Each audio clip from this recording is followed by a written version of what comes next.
Purnasya Purnamadaya Purnamevavashishyate. Om Shanti Shanti Shanti. We'll chant Ishavasya Upanishad, mantras 9 till the end. Andham tamah pravishanti ye vidyamupasate. Tato bhuya ivate tamoya uvidyaya gurataha. Anyadevahurvidyaya anyadahuravidyaya. Iti shushrumadhiranam yenastadvichachakshire. Vidyam cha yastadvedo bhayagusaha. Avidyaya mrityum tirtva vidyaya mritamashnuti. Andham tamah pravishanti ye sambhuti mupasate. Tato bhuya ivate tamoya usambhutya gurataha.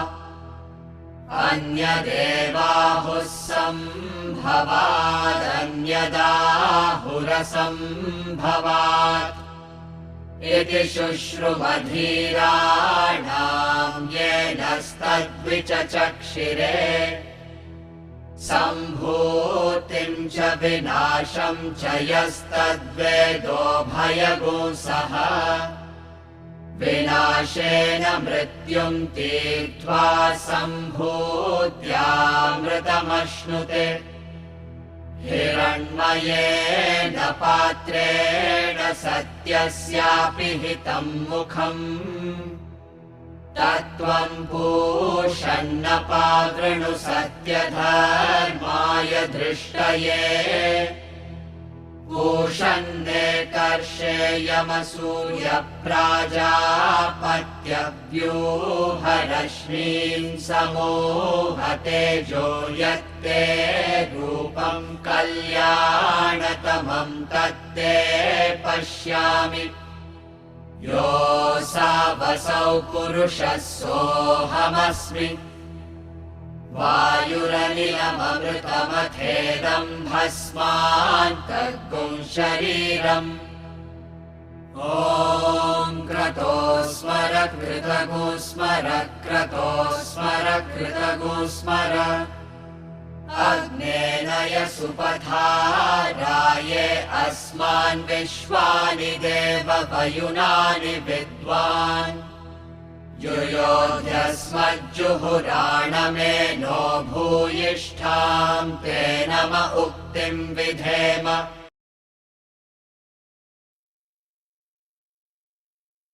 Mantra 11 gives a integrated sadhana as to how to combine Vidya and Avidya.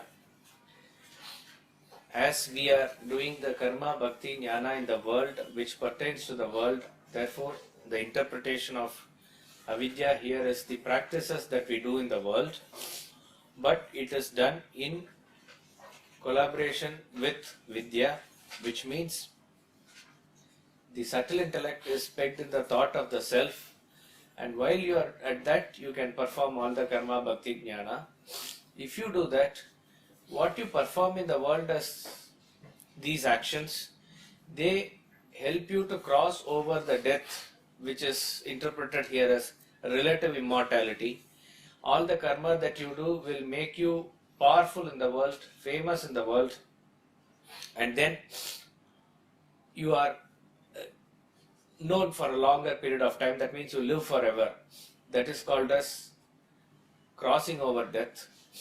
And attaining immortality refers to the merger with the Supreme Self, which is your original nature, and that is obtained through knowledge of the Self. The waking state, knowledge of the waking state gives you the absolute immortality of the waking state compared to the dream. Like that, it is the knowledge of the self that gives you the absolute immortality. So one has to have that idea of open eye meditation first. In the sense, as you function in the world, one aspect of your personality must be constantly pegged to the self. Then you carry out any activity, you will not get involved in those activity. So therefore, if you pursue only avidya, it is obviously blinding darkness. If you are pursuing the spiritual path without the idea of goal, then you don't know where you are going, then it is greater darkness. But if you are combining these two, that is the right approach.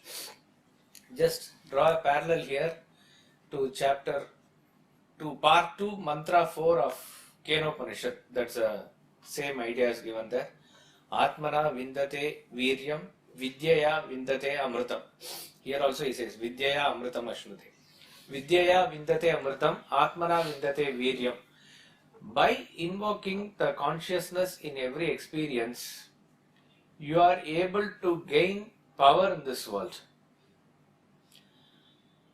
And if you continue to do that, you are pegged on to the Supreme Self, and by that you are able to gain immortality. The same idea is given there. Now, another way of looking at this mantra is karma, bhakti, jnana and all other practices up to the stage of meditation can help you remove the vasanas. It is the vasanas that drive us to this world of birth and death. When you have karma to finish off that karma, you are given birth. In that, if you add more karma, then you are continuing with more births. So the cycle of birth and death continues. So what really takes you away from this cycle of birth and death, how do you cross over death, is that by not accumulating further vasanas, and existing vasanas is exhausted. That is done by the practices in the world, which is up to the level of meditation. And by doing that, you come to the end of your journey. By the actual cause for Vidya is the knowledge of the self. In other words, karma, bhakti, jnana and meditation and all other practices is not the real cause for self-realization. The pole vault example, in that the pole only propels you up to that point, but you will remember that you cannot cross it with the pole. So, if self-realization is got out of some sadhana, if it is got out of karma, if it is got out of bhakti, or it is got out of classes like this, or your contemplation or even meditation, whatever is obtained through certain effort has a limited value. It can be very long also, but still it is a finite value. After the effect is over, it will again go back, again you have to try to gain it. But self-realization is not like that. It is not attained by anything. It is there already. You are just opening your eyes to that, that's all. So it is, in Mundaka Upanishad we will study that it is uncreated, is not caused by anything. So if at all you want to say the cause, it is the knowledge of the self. In other words, to say that waking state's knowledge gives you the liberation from all the thraldom of dream state, like that you can say. So like that, immortality is attained by Vidya. So you need to do the practices up to that point, then cross over by the knowledge of the self. So the actual cause of realization is knowledge of the self only. Thirdly, as we said about Adi Shankaracharya's interpretation, it is also more or less the same. It is not different from this. You have to do nishkama karma. He defined avidya with reference to karma and vidya with reference to upasana. So we said mere karma without any bhakti, without any upasana, is going to give you very limited fruit. You will go to Swarga, maybe enjoy the fruits and then come back, and again you are going to do this. But if you are going to combine upasana with the karma, so a person merely who does upasana and he leaves all the karma where he is in a stage where he is not supposed to, that is also not going to yield him any result. Rather he says that is greater darkness. So combine the Nishkama karma that you do along with the Upasana. So what does karma do is that this Nishkama karma burns all the vasanas. When you are able to fix an ideal and work in the world, you are not depositing further vasanas in that area. So you are annihilating the cause of future births. So that way you are crossing over the death. And Upasana purifies your mind completely and makes you eligible for the knowledge of the self. In that sense. So if you combine these two, you are able to cross over the birth and death cycle and you are able to attain the immortality also. It's a very fabulous verse. Rest of it is meant for our own contemplation. What is interesting in mantras 9 and 11 is, in mantra 9, he uses the pronoun te. Te means they. They who pursue avidya and they who pursue vidya, he says. It is given in plural. In mantra 11, he says, he who. What does that mean?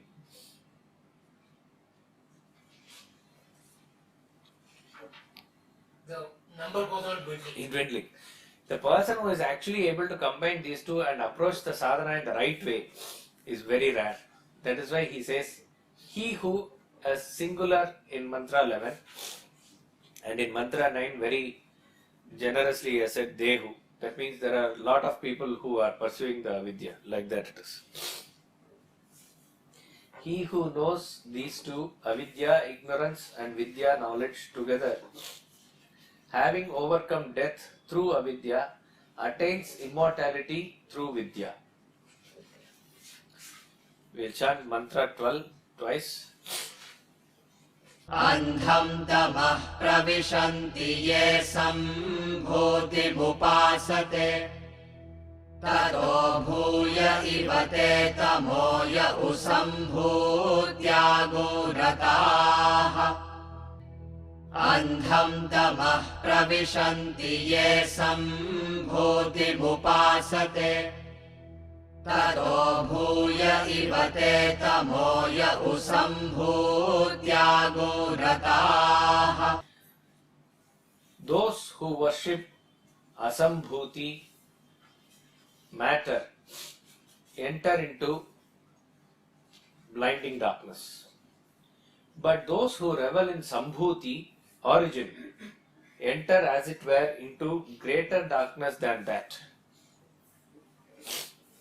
Mantras 12, 13 and 14, almost verbatim repetition of mantras 9, 10 and 11. You will see very few changes and the important words are changed, that's all. It is a sort of a parody. But the basic meaning that is to be conveyed is the same. So there, let there be no confusion. In mantra 9, he used the word Vidya and Avidya. In mantra 12, he uses the word Sambhuti and Asambhuti. Mantra 10 again Vidya and Avidya. Mantra 13 Sambhava Asambhava. Same. Mantra 11 Vidya and Avidya. Mantra 14 Sambhuti and Vinasha. Instead of Asambhuti, he uses the word Vinasha.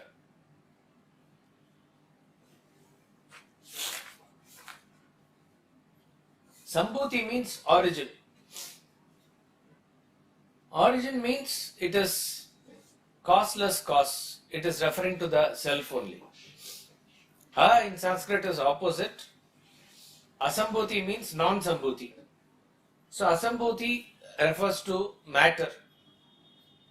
And since matter is perishable, he uses the word Vinasha in the third mantra, which is the 14th mantra. So if you fit in those words, the meaning are the same. There is no absolutely nothing to get otherwise confused about here. So perishable matter is called as Vinasha, or it is called as Asambhuti also. Sambhuti means origin, which is the self. Now the question arises as to why is he repeating the same thing? There could be a couple of reasons. One is this is a very subtle concept. wherever some subtle concept is introduced, repetition is there.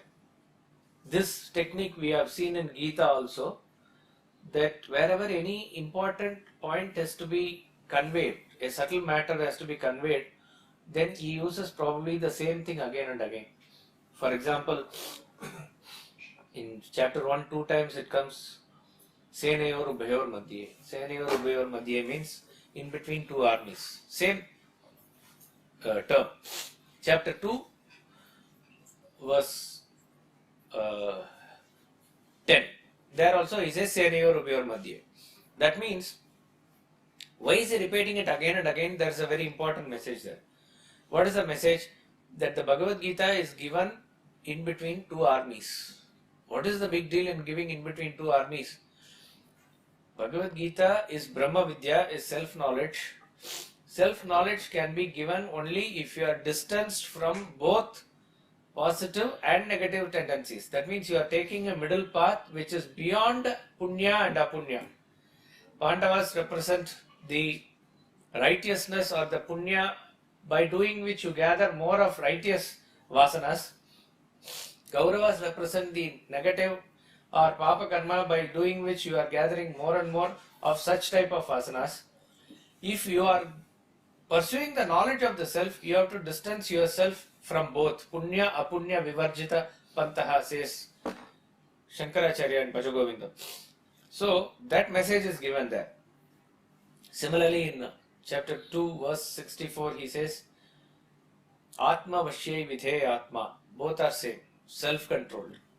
He says, if a self-controlled person is self-controlled, Atma Vashye Vidhe Atma. Why should a self-controlled person be self-controlled?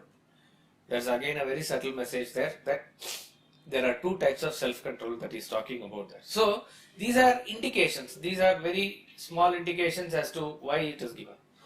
Another point of repetition could be that this is a very important concept also, not just subtle. So it needs to be hammered in our heads very strongly. In Kena Upanishad we saw that 5 mantras continuously. He said, Tadeva Brahmatvam Vidhi Nedam Yadidam Upasate Yen Manasana Manute Yenahur Manomatam Tadeva Brahmatvam Vidhi Nedam Yadidam Upasate. This Tadeva Brahmatvam Vidhi comes again and again and again, 5 times. Where we know brevity is the style of Upanishads. Why it is given there? The concept that he is trying to drill in part 1 of Kena Upanishad is very, very important. So here also, this concept of Vidya and combining them both to attain self-realization is a very, very important concept. In order to hammer that idea, maybe it is given. Couple of words are deliberately changed, maybe for us to think about. Why it is given, just for us to think about. As I said, one need not deviate from the basic meaning. But there is a slight alternate way in which we can look at it. As I am saying, the direction is the same. But the shift of focus here is, with reference to Shankaracharya's commentary, we said Vidya and Avidya are referring to Upasana and Karma. Okay, there both the concepts are taken and explained separately. Here, the Upasana alone is taken and dealt with in a little more detailed way from 2 different levels, from 2 different angles.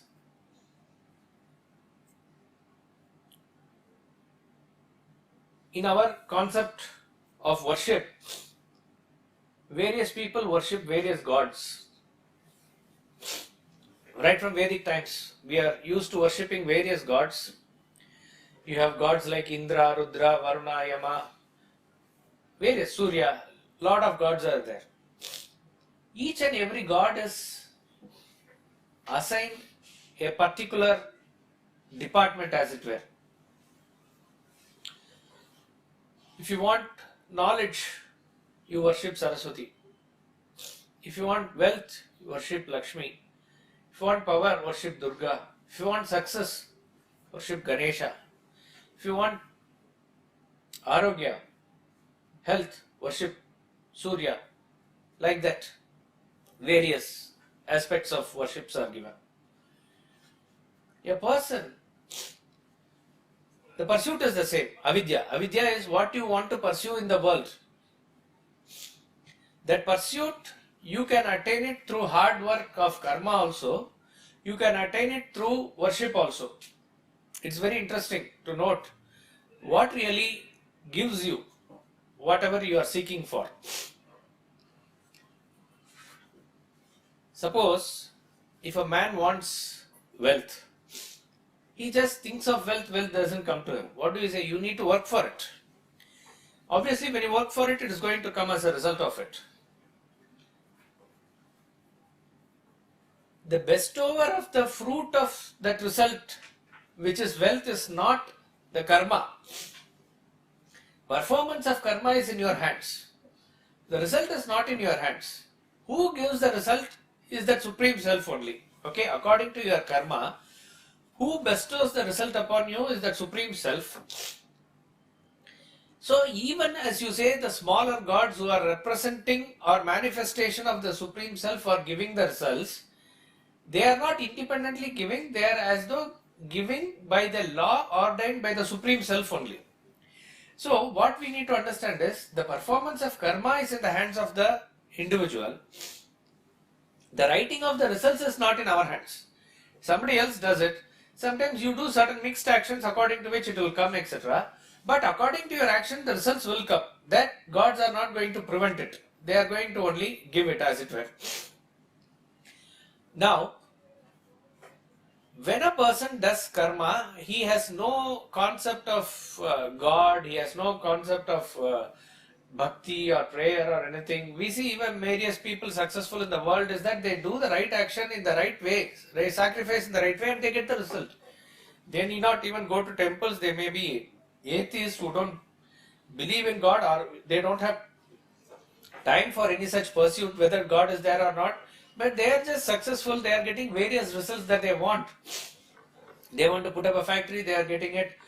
They know how to do the technique of right action consciously or unconsciously. So by karma you can do. We have also seen that certain people, they don't do this outwardly hard work that which other normal successful people are seen to be doing. They are very deeply into prayer, worship and to certain other things that they are doing.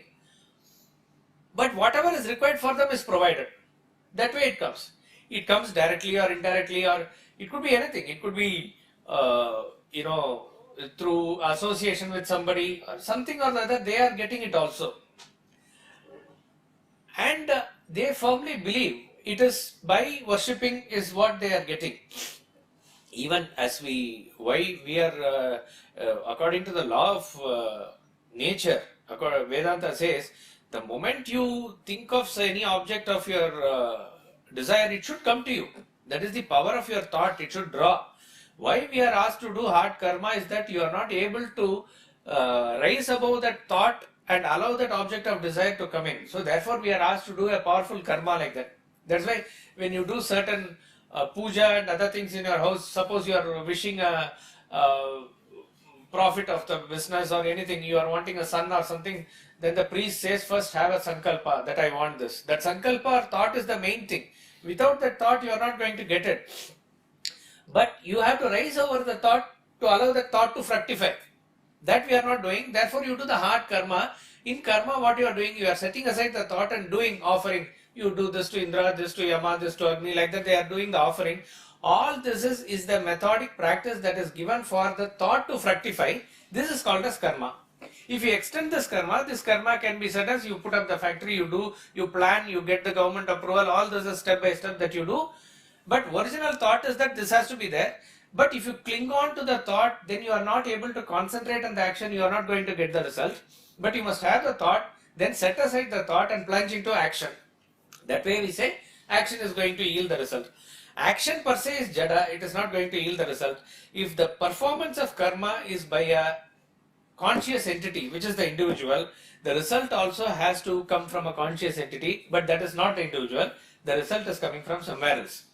That conscious entity is designated as Ishvara, because he who knows the supreme karma of everybody, he knows what is the result of everybody according to their intensity, their intention, their power, everything. He gives the result. That result can be assumed that he gives directly or he gives through the designated departments, etc. Those departmental heads are called as gods. If a person is able to sustain that bhakti towards that God in a particular way, and with a minimum amount of karma here and there, he will be able to get that result also. But the point is, the discussion is not here as to whether he is getting or not, or how much he is getting, etc. The discussion here is his pursuit. So if a person goes to Navagraha in a temple and he says, I want such and such thing, I want to pass in the examination. There are some people who go, I think in Chandigarh, in Hyderabad also there is a temple where any visa application to America has to go through that god. It is guaranteed. And you have to see the Mahadev. Maybe, I don't know, may not be 100%, but more than 90% it works out. And if you have a election or something, there is a particular temple. If you have politicians will go there. If you have an examination to pass or something, there is another temple. Like this, various people approach gods with a limited end in mind. All that they want is to go to America, that's all.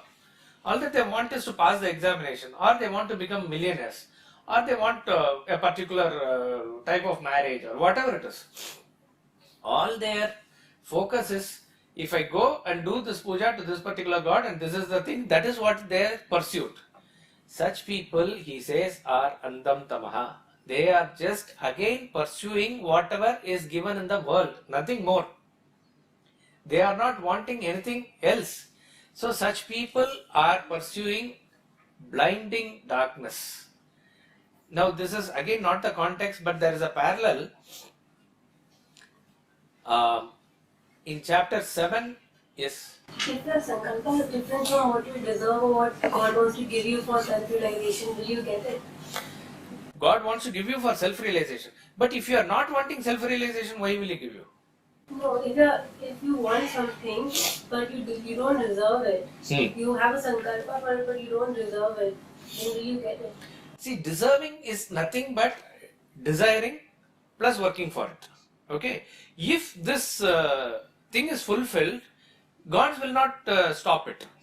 So, even as Ravana or Hiranyakashipu wanted to rule the world and probably in their own way, assuming that they are the absolute boss, for which whatever amount of tapas they do, maybe they say thousands of years that they do tapas, etc., and they do it very diligently without deviating here or there with that focus, that has to yield result. Brahma or whoever comes out and gives that boon bestowed upon them, is that they deserve it at that point of time. So once you have put in the effort towards deserving it, the gods also will not stop it from giving it to you. So it is automatically coming to you. But the effect of which will again last for a longer period of time, but it has to go. A finite effort of you has produced a finite result for you. That is the equation here. So in the Asambhuti, you have a particular Grama Devata or a particular Devata, or it could be any Devata, but you consider him as a resource of a limited goal and you approach him for whatever you want to get in the world. You want son, you want marriage, you want wealth, you want grains, whatever you want. That pursuit is called as Andam Tamaha, or they are in the blinding darkness. But those who worship the origin means they have the understanding of the causeless cause, of the supreme self, of the Paramatma. That means even if they worship in some form or not, they may worship Krishna, they may worship Rama or Kartikeya or Ganesha or Shakti, but they do not consider that Kartikeya or Shakti as a end in itself, as a limited God, that they can only give this. They consider it to be the supreme self. What they are worshipping as Durga or Shiva is actually the totality. It is the supreme self. It's very interesting. Then how can such a worship be called as greater darkness? We can understand a person who is pursuit of the world, but he is using some spiritual means, etc., is a blinding darkness. But how is it that the pursuit of the Supreme Self here is a greater darkness? Any thought on this? Because here also the goal is limited. Correct. What is interesting is, here actually they are worshipping the infinite, but with a very, very small intellect, they are pursuing the infinite for finite results. So they are to be much more sympathized, they are to be much more pitied. See, it is said, this in Bhagavat, the gopis are said to be the Jnani Bhaktas. They worship Krishna for the sake of Krishna, nothing else. That means Krishna here is the infinite self. They are having no other focus except than the supreme reality. That's all it is there. They are showing their purity of love only for that sake. They are much more than any other bhaktas that are described in the whole Bhagavat. On the same episode, little later, Krishna in Mathura meets a Kubja. Kubja is a person with a hunchback. She also gets the grace of Krishna, but with that grace, what she wants is a beauty, that's all. So Sukha is actually sympathizing with her. This would not be the attitude of gopis. So in both the cases, Krishna was available, but a person who wanted beauty just got beauty, and the person who wanted infinite got infinite. So that other person who is in pursuit of the Supreme Self, but has a limited fruit in mind, he is entering, as it were, into a greater darkness, he says. So there are 4 types of devotees, he says in chapter 7, verse 15. Artha, Jignasu, Artharthi, Jnani. Artha is a person who is approaching the temple or places of worship or God or satsang because he is not peaceful. He is emotionally very disturbed. He is very distressed that he cannot share his dukkha with anybody in the world, so he wants God to share with. So he is going there only for that sake. If there was not a disturbance, probably he will not go there also. So his pursuit or he is worshipping the Supreme, but he just want to release his tension, stress, etc. Another person is Artha, who is pursuing wealth. So he goes to the Supreme Lord, but he is again seeking a very limited, this wealth can be extended to wealth, power or family or whatever you want to have as acquisition. So that is another limited effect that they are getting out of the pursuit of the Supreme. Jignasu can be equated to pursuit of knowledge.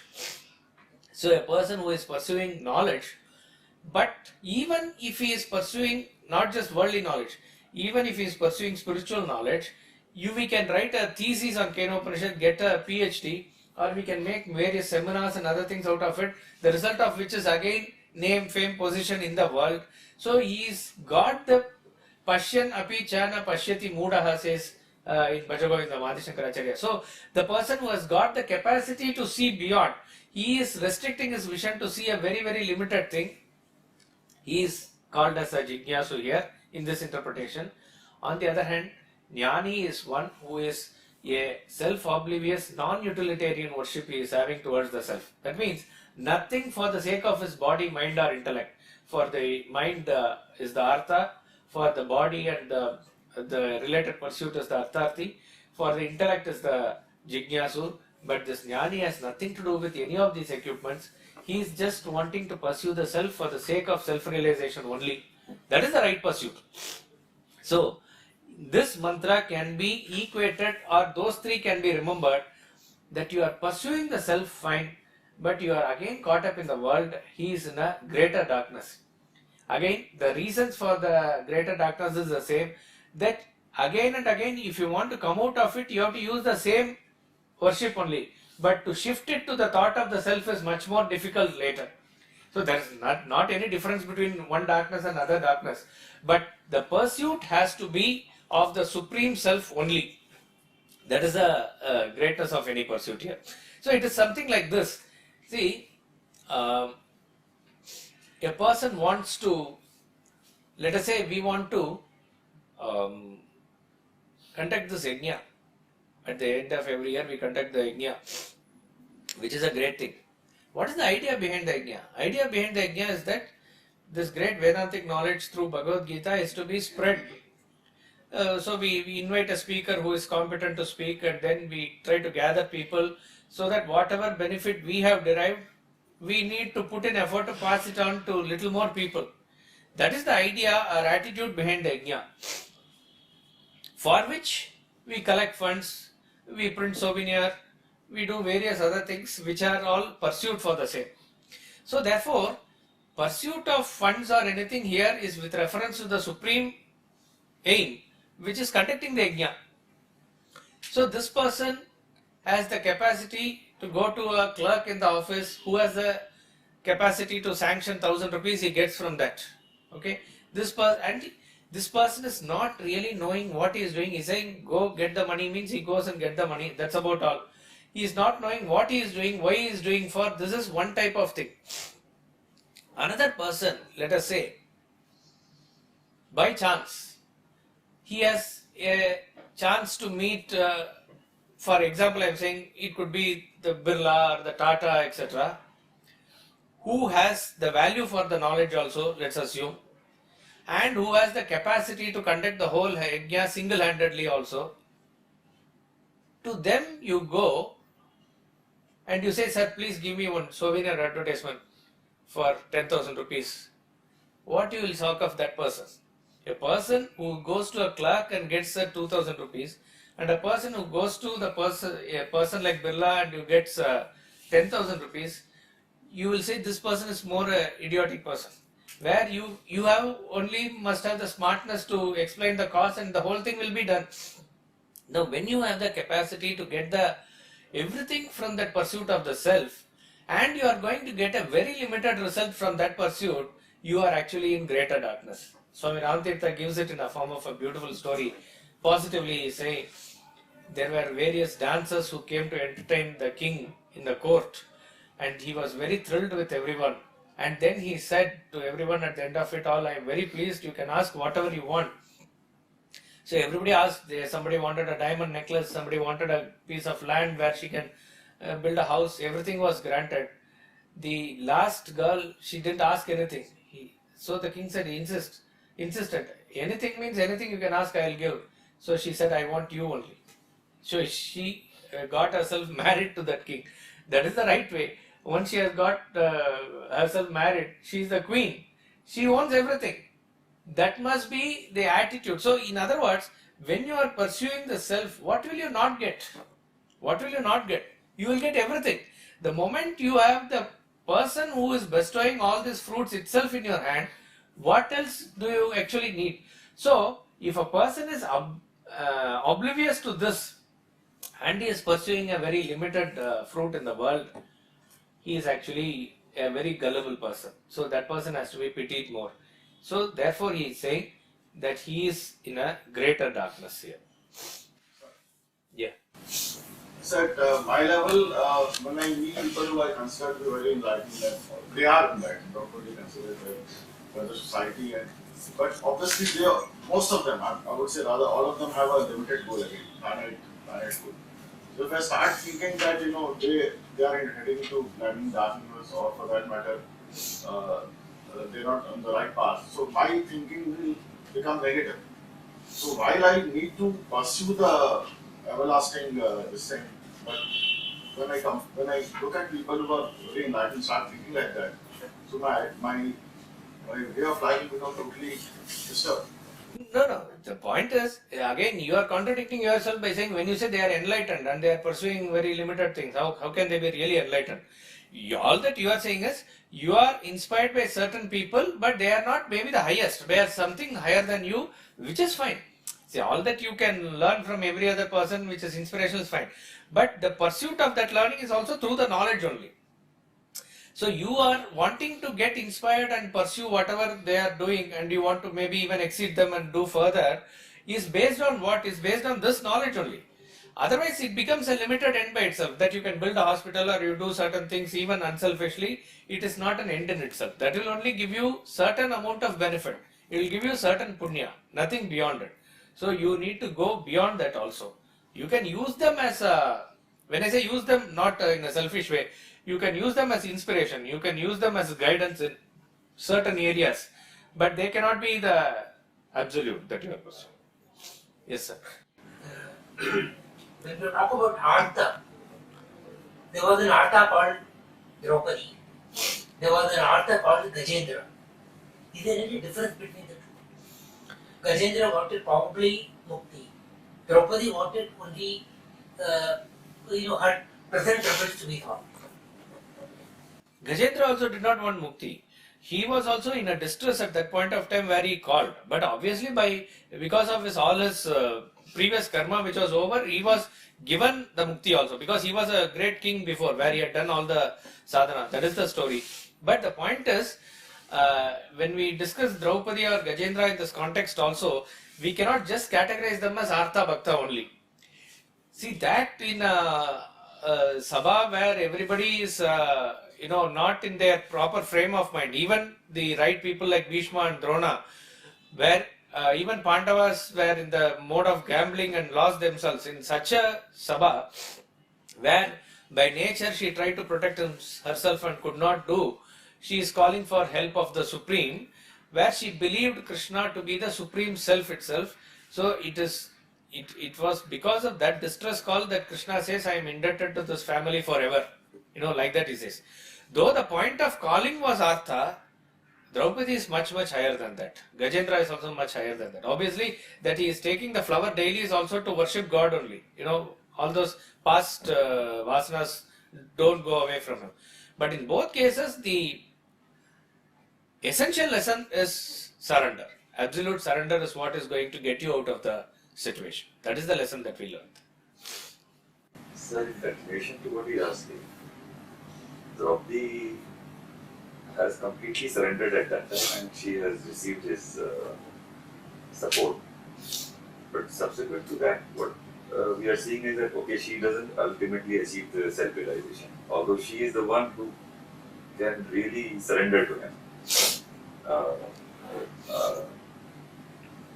In that context, so that is also a limited goal she had at that.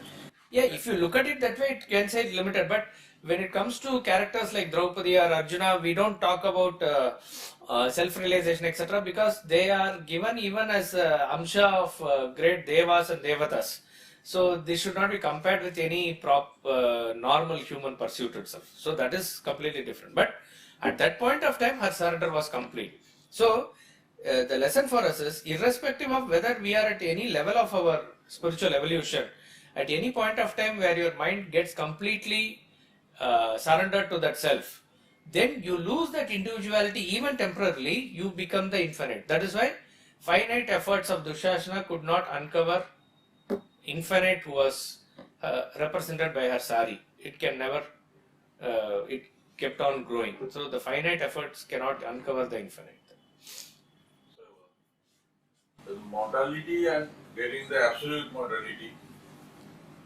After mortality, it is possible for a person to endeavor, for his own endeavor, he can reach the absolute, or intellect. By intellect, using intellect, he can go there. Relative immortality has nothing to do with the absolute immortality has nothing to do with your intellect or any effort for that matter. Absolute immortality is the original state. It is not a result of any sadhana. So that is why even in meditation, finally you say that you fix the single pointed thought, go into the chanting, go into the silence. You can only maintain the silence. What happens after that is not in your control. Mahashuchaha says, I grant, yoga kshema mahamyaham. I give yoga and kshema is given. So that absolute immortality cannot be got by any effort. So intellect is out of question.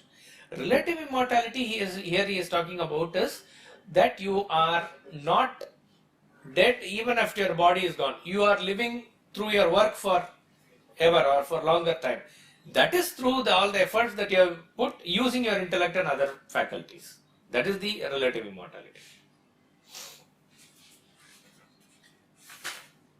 Those who worship Asambhuti matter enter into blinding darkness. But those who revel in Sambhuti origin enter as it were into greater darkness than that. Mantra 13.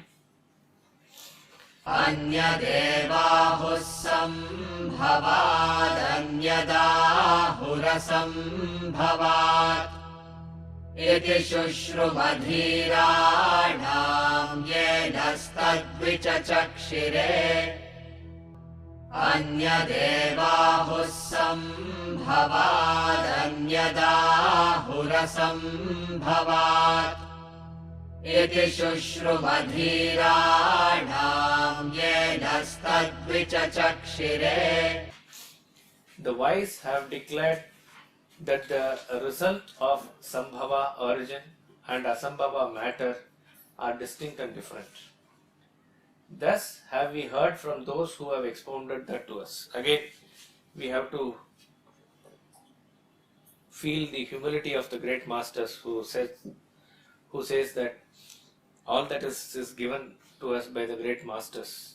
They are attributing it to their masters, though a very great idea is, put forward by them. What this mantra says is, as exactly in mantra 10, in real terms, the result you obtain out of limited worship is different.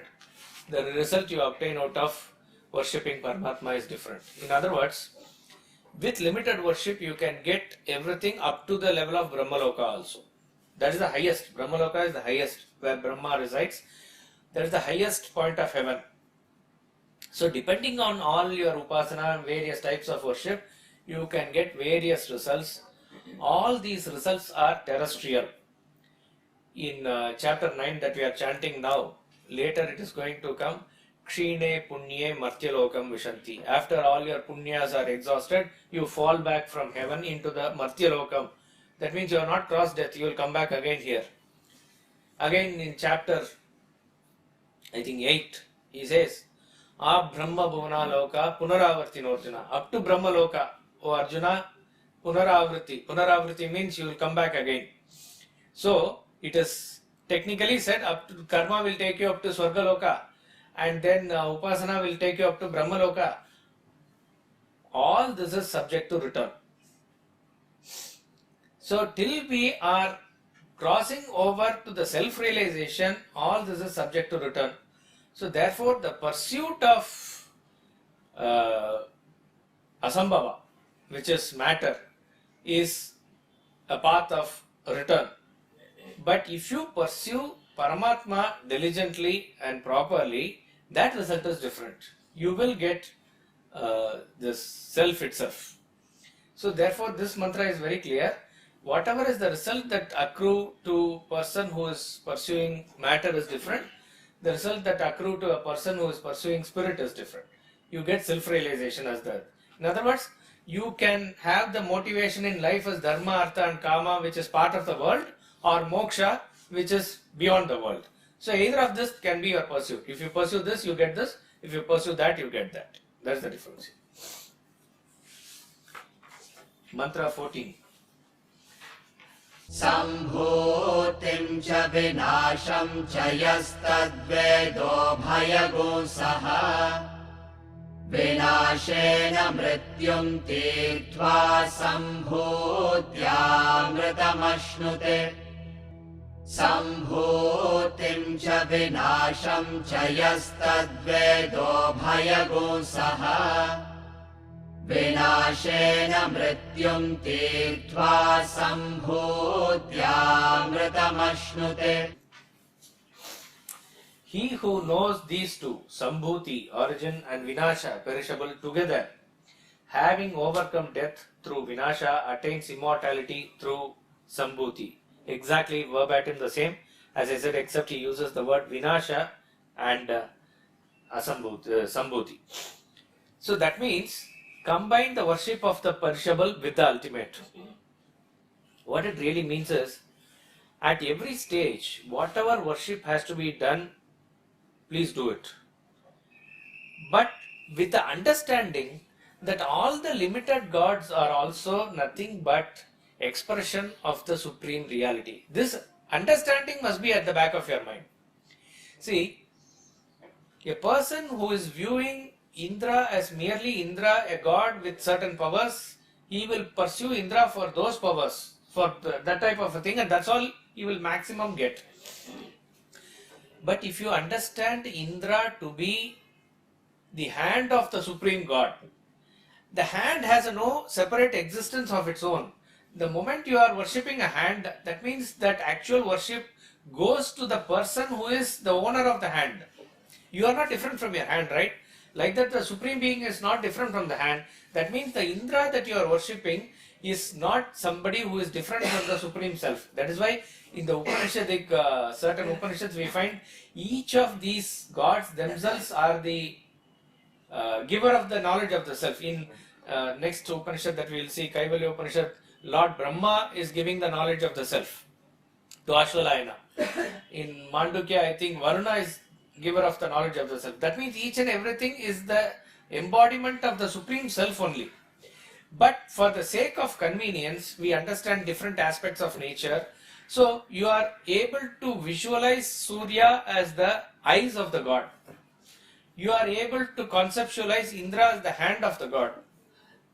You are worshipping moon, Chandra as the mind of the god, and each and everything has a very logical and scientific connection. We studied it in detail when we did the Tattva Bodha, if you remember. So when you are offering to Indra, you are understanding that Indra to be the macrocosmic hand of the totality. So that is how the yajna has to be done. So when in yajna, what do? We put a ahuti or ghee into the fire and you say Indraya Swaha. Indraya Swaha means let it go to Indra. Indraya idam namama. It is not for me, it is for Indra. Though in the sankalpa first whatever you say, the attitude of doing the sadhana or doing the yajna is that it is not for me, it is for Indra. And who is Indra? Indra is the Supreme Reality's hand. Surya is the Supreme Reality's eyes. Like that it is. So if you are able to invoke that Supreme Reality through each and every worship, and at your stage, suppose if you are a Grihastha and you need to pursue certain things in the world also, but you are not divorcing that thought of the Supreme Self as you are pursuing this, that is the right form of sadhana. In other words, you cannot leave the dharma, artha and kama at the present stage and directly jump into moksha. That one needs to be at a very, very high level of sannyas. You must be there where you are absolutely renounced with reference to everything in the world and you pursue that. For them, this mantra doesn't apply. But it applies for all of us because you do. So, even in a very layman's language term, when a person is worshipping Grama Devata or whatever a person is calling you for worship in his flat, he is doing some Kali Puja or something, you go there and participate and do what has to be done. That's about all. But in and through you are remembering that Kali that is there is not just a deity which is meant for what they are worshipping, but you know it is for representing the Supreme Reality.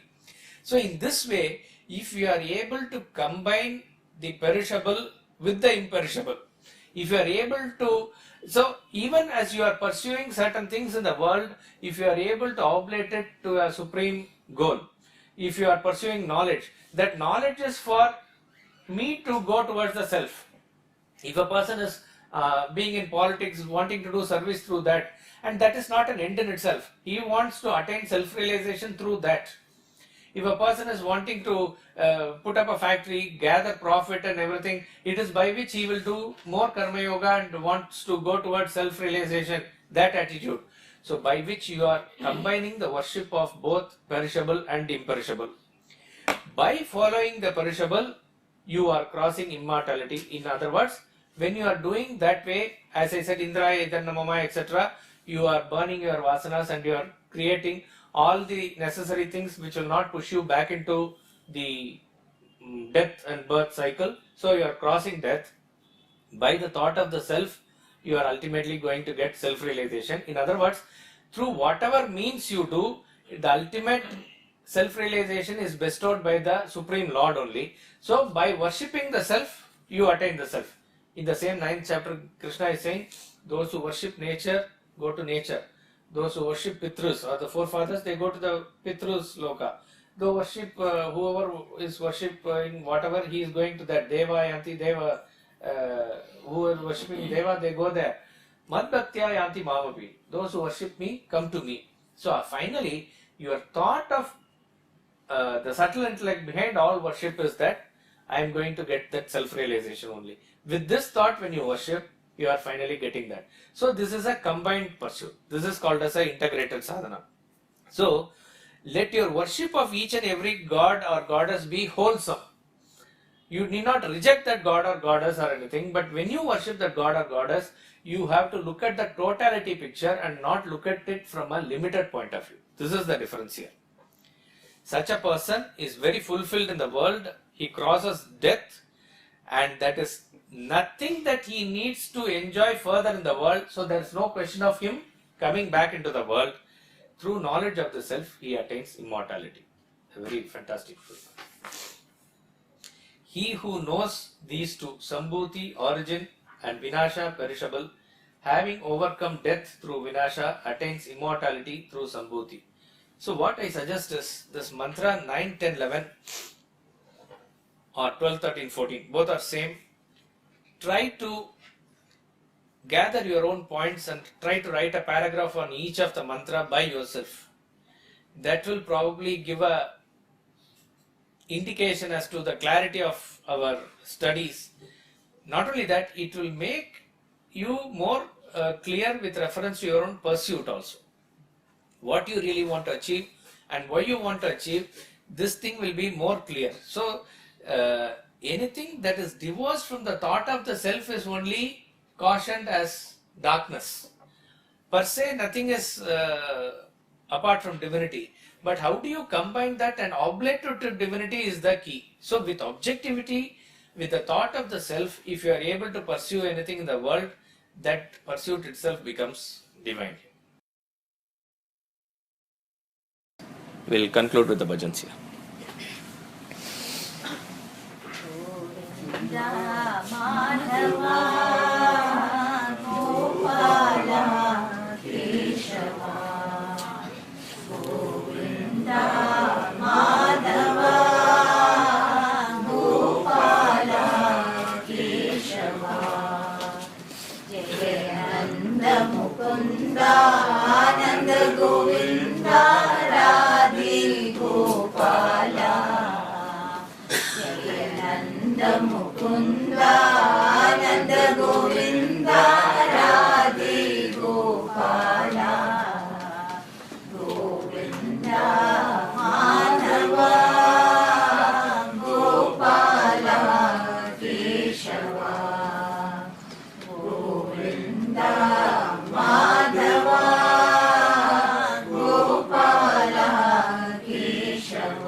Poornamadah Poornamidam Poornat Poornamudachyate Poornasya Poornamadaya Poornamevavashishyate